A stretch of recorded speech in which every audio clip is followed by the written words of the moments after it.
Open பண்ணா ஒரு பெரிய காடு. ஸோ அந்த காட்டுல வந்து ஒரு 20, 30 பேரு தூரமா ஒவ்வொரு இடத்துல வந்து கட்டி போடப்பட்டிருக்காங்க. வாயும் கட்டியிருக்கு, கை காலும் கட்டியிருக்கு. ஸோ அந்த நேரத்துல தூரக்க இருந்து ஒரு 4 பேர் வந்து அவங்கள சுடுறாய்ங்க. அதுலேருந்து தப்பிச்சு ஓடணும். அது வந்து ஆக்சுவலா ஒரு கேம் மாதிரி.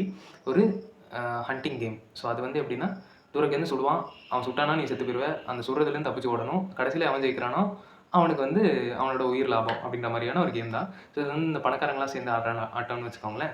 ஸோ இதிலேருந்து யார் யார் தப்பிச்சா அண்ட் கிளைமாக்ஸ் வரைக்கும் யார் யார் வந்து உயிர் பொழைச்சா இப்படின்றது தான் படம்.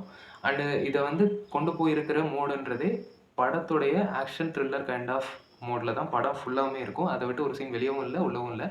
அண்ட் கரெக்டான மீட்டரில் செட் பண்ணி ஆக்ஷன்லாம் பயங்கரமாக கொரியோகிராஃப் பண்ணியிருப்பாங்க. ஒரு ஹாஃப் அன் ஹவருக்கு அப்புறம் ஒருத்தவங்க ஹீரோயின்னு சொல்லிட்டு அந்த படத்தில் கரெக்டாக ஃபிக்ஸ் ஆவாங்க. ஸோ அவங்க தான் அடுத்து 1 ஹவர் ஃபுல்லாக அந்த படத்தை ஹோல்ட் பண்ணி எடுத்துகிட்டு போவாங்க. எனக்கு தெரிஞ்சு அவங்களுடைய ஆக்டிங்ன்றது ஆக்ஷன் சீக்வன்ஸில் பெஸ்ட்டாக இருக்கும். எனக்கு தெரிஞ்சு இந்த படத்தை நம்பி பாருங்கள். படம் பேர் வந்து ஹண்ட்டு. இதே மாதிரி பேர்லேயே வந்து ஒரு 2, 3 படம் இருக்கும். ஆனால் ஹாலிவுட் படம் தான் அது.